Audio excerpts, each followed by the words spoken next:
DB live radio, आपकी आवाज। खबरें आज की। नमस्कार, मैं हूं समीर आत्मज मिश्र।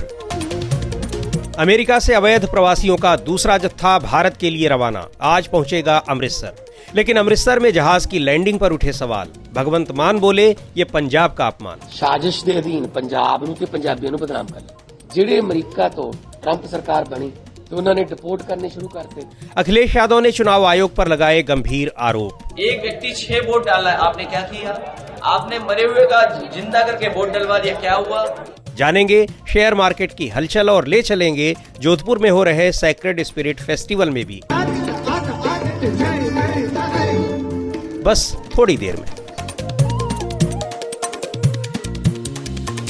डीबी लाइव रेडियो पर आप सुन रहे हैं खबरें आज की। प्रधानमंत्री नरेंद्र मोदी की 2 दिन की अमेरिका यात्रा और अमेरिकी राष्ट्रपति डोनाल्ड ट्रंप के साथ उनकी मुलाकात को लेकर भारत में काफी चर्चाएं हो रही हैं।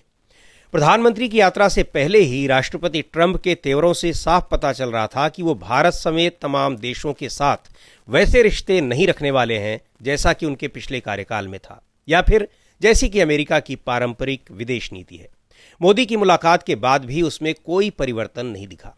अमेरिका ने 18,000 उन भारतीयों को वापस भेजने का फैसला किया है जो वहां अवैध तरीके से रह रहे हैं, भेजना शुरू भी कर दिया है। 104 ऐसे लोगों का पहला जत्था पिछले दिनों भारत आया था और आज एक जत्था फिर आ रहा है।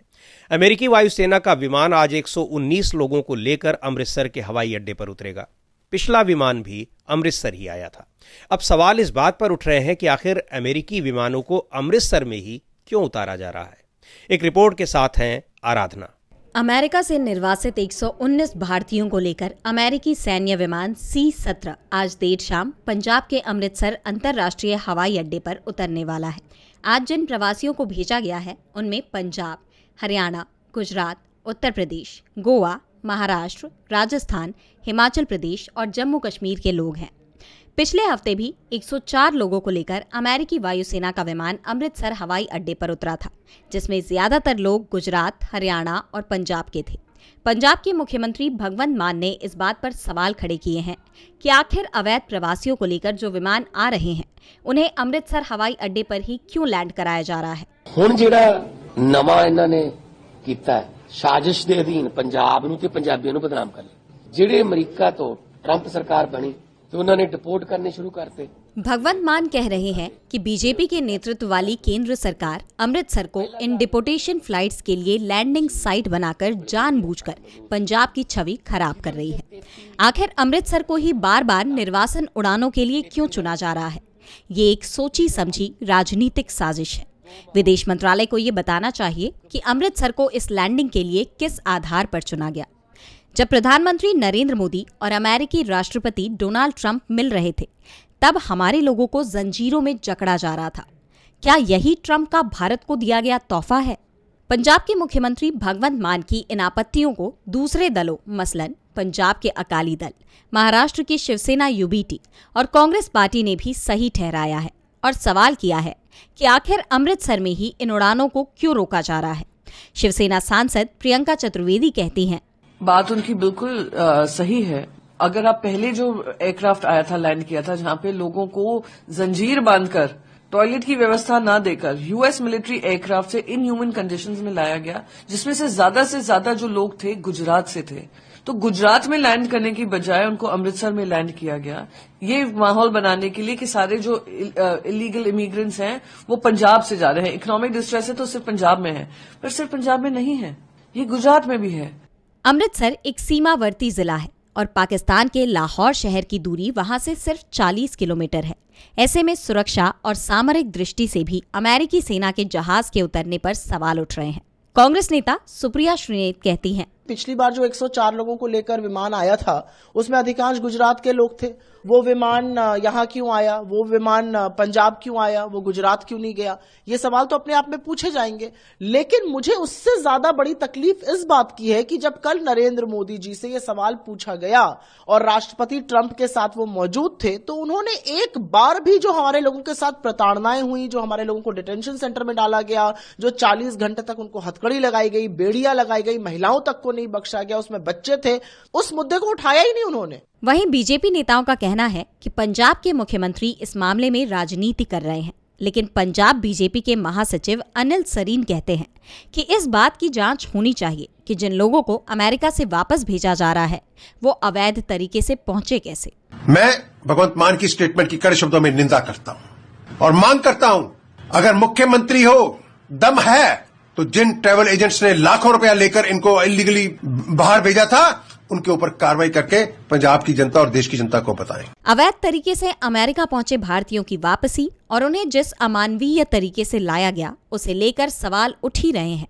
अब इस बात पर बहस छिड़ गई है कि ये सभी उड़ानें अमृतसर ही क्यों आ रही हैं।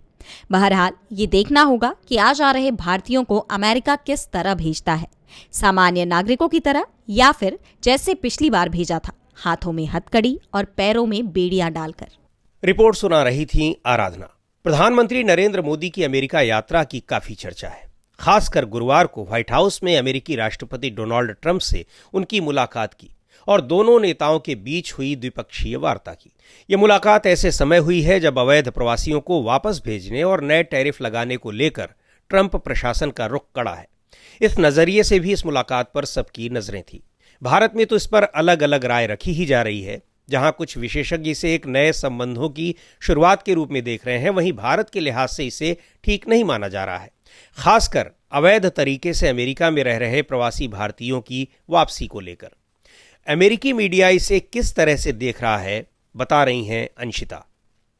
अमेरिका का प्रमुख अखबार वॉशिंगटन पोस्ट लिखता है कि साझा प्रेस कॉन्फ्रेंस के दौरान ट्रंप ने भारत के साथ अमेरिका की दोस्ती पर तो जोर दिया, लेकिन ठीक एक दिन पहले वो भारत को झटका भी दे चुके थे जब उन्होंने रेसिप्रोकल टैरिफ लगाने की घोषणा की थी। वॉशिंगटन पोस्ट ने यह भी लिखा है कि मोदी ऐसे पहले विदेशी नेता हैं जो ट्रंप के साथ व्यक्तिगत रिश्तों को बढ़ावा देने की बात कर रहे हैं। अखबार ने यह भी लिखा है कि नरेंद्र मोदी ने इस दोस्ती को निभाते हुए मेक अमेरिका ग्रेट अगेन मागा से प्रेरणा लेते हुए मेक इंडिया ग्रेट अगेन यानी मीगा का नारा दिया।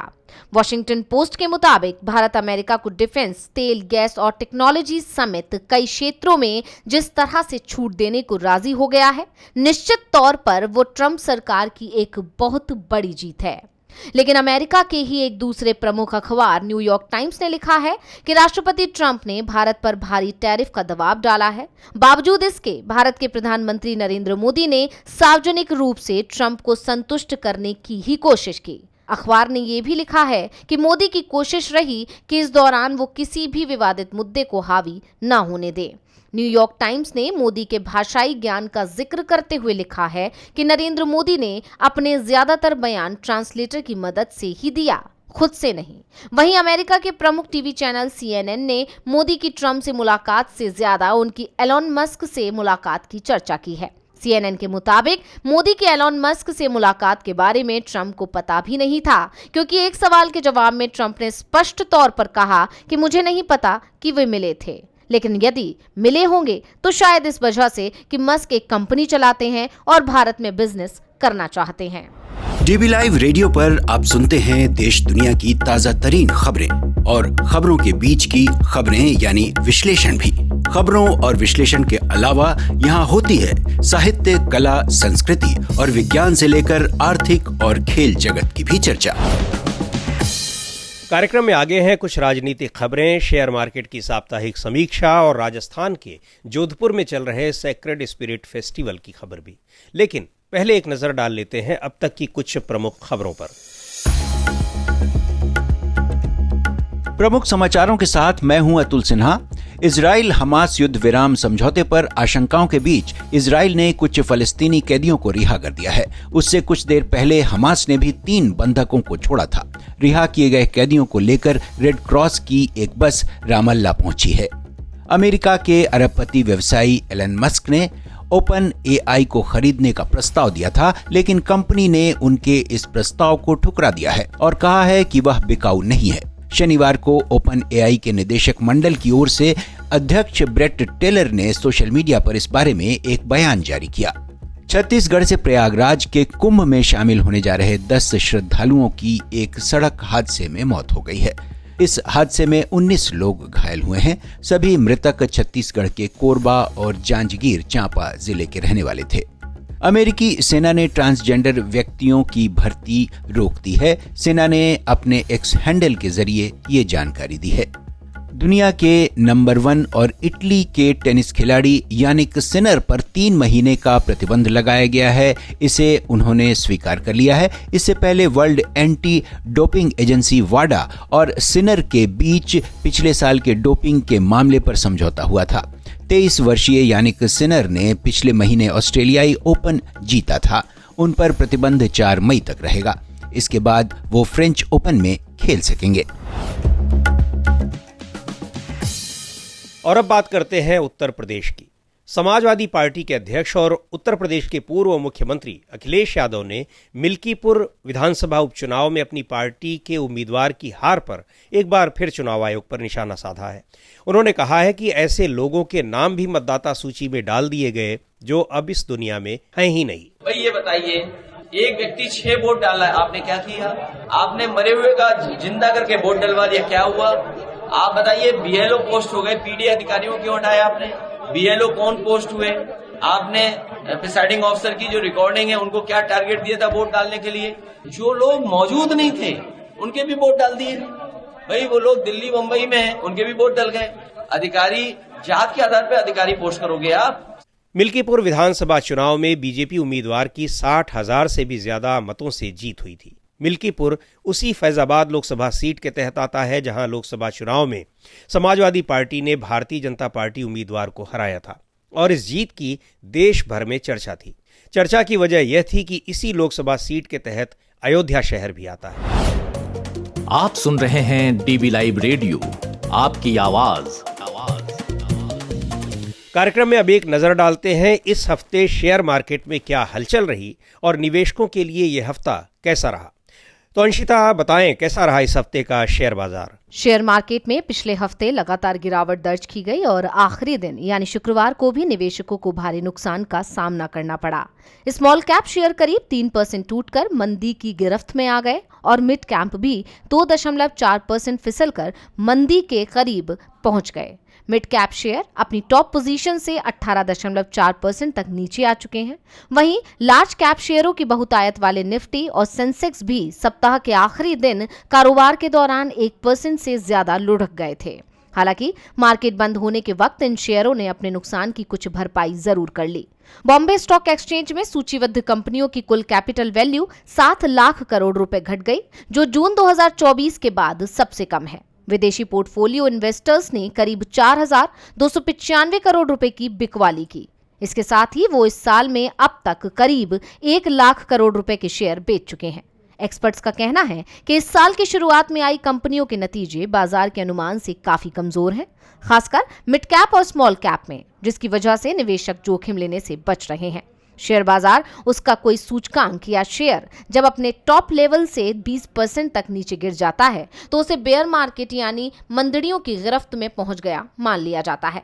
कंपनियों के मुनाफे में धीमी बढ़ोतरी, शेयरों के ऊंचे मूल्यांकन, अमेरिकी व्यापार नीति में बदलाव का असर और उन्हें लेकर हो रही चिंता की वजह से विदेशी पोर्टफोलियो निवेशक जिस तरह से धड़ाधड़ बिकवाली कर रहे हैं, उनके चलते मार्केट काफी कमजोर हो रही है। हालात ये हैं कि निवेशकों का भरोसा काफी डगमगा गया है और कैपिटल मार्केट में करीब 78 लाख करोड़ रुपए की चोट पहुंच चुकी है। शेयर मार्केट की समीक्षा पेश कर रही थीं अंशिता। आप सुन रहे हैं डीबी लाइव रेडियो, आपकी आवाज। और अब आज की खास रिपोर्ट।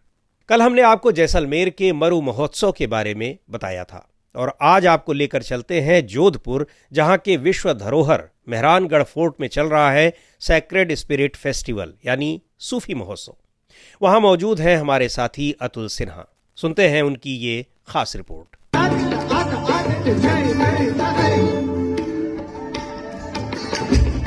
डीबी लाइव रेडियो के इस खास सेगमेंट में जोधपुर के मशहूर मेहरानगढ़ फोर्ट से मैं आपके साथ हूं अतुल सिन्हा।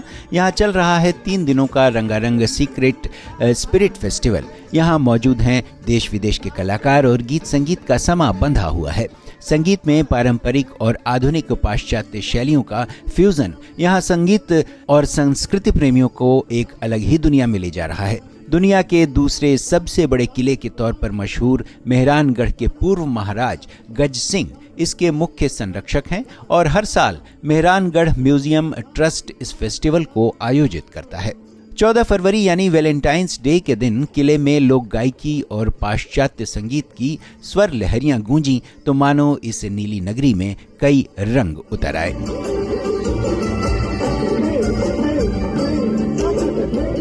इस समारोह में क्या और है खास, इस बारे में हमने बात की मेहरानगढ़ म्यूजियम ट्रस्ट के महाप्रबंधक जगत सिंह राठौड़ से। जैसा फेस्टिवल डायरेक्टर एलन वेबर जी ने बताया है कि सीक्रेट स्पिरिट फेस्टिवल जो सीक्रेट म्यूजिक और आर्ट ट्रेडिशन है राजस्थान के, हिंदुस्तान के और विश्व के, उनका एक ये फेस्टिवल रिप्रेजेंटेटिव फेस्टिवल है। सब आर्टिस्ट को केयरफुल सिलेक्शन होता है और फिर फेस्टिवल का प्रोग्राम क्यूरेट किया जाता है। और इस वर्ष जैसे अंतर्राष्ट्रीय सेनेगल से हैं, किर्गिस्तान से हैं, तिब्बत से हैं आर्टिस्ट, वहीं भारत में जैसे शुभा मुदगल है। समारोह की शुरुआत शुक्रवार की सुबह यानी सूर्योदय के साथ ही किले के जसवंत थड़ा पर सागर राम और उनके साथियों ने राजस्थानी भजन से की। वहीं चोखेलाव बाग में मदन गोपाल सिंह और उनके साथी कलाकारों ने सॉन्ग्स ऑफ विजडम पेश किया। यहाँ बाड़मेर के कलाकार भी हैं और तमिलनाडु के वीणा वादक एस स्वामीनाथन भी, और कर्नाटक से आए हुए कलाकार भी हैं, तो आदिवासियों के कई नृत्य भी आप यहाँ देख सकते हैं। राजस्थानी पारंपरिक गायन शैली और पश्चिमी वाद्यों के फ्यूजन पर आधारित कथक की प्रस्तुति ने लोगों को मंत्रमुग्ध कर दिया।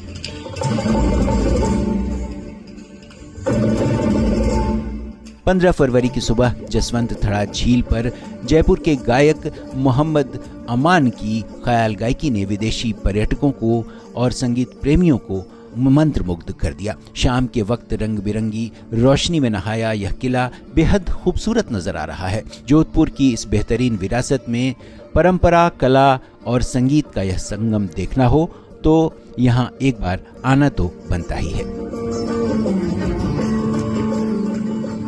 अतुल सिन्हा की ये रिपोर्ट कैसी लगी हमें जरूर बताइएगा। और अब बात करते हैं खेल की खबरों की। आईसीसी चैंपियंस ट्रॉफी की शुरुआत 19 फरवरी से हो रही है, जिसमें हिस्सा लेने के लिए भारतीय क्रिकेट टीम आज मुंबई से दुबई के लिए रवाना हो गई। टूर्नामेंट की मेजबानी पाकिस्तान कर रहा है, लेकिन भारत अपने सभी मुकाबले दुबई में खेलेगा।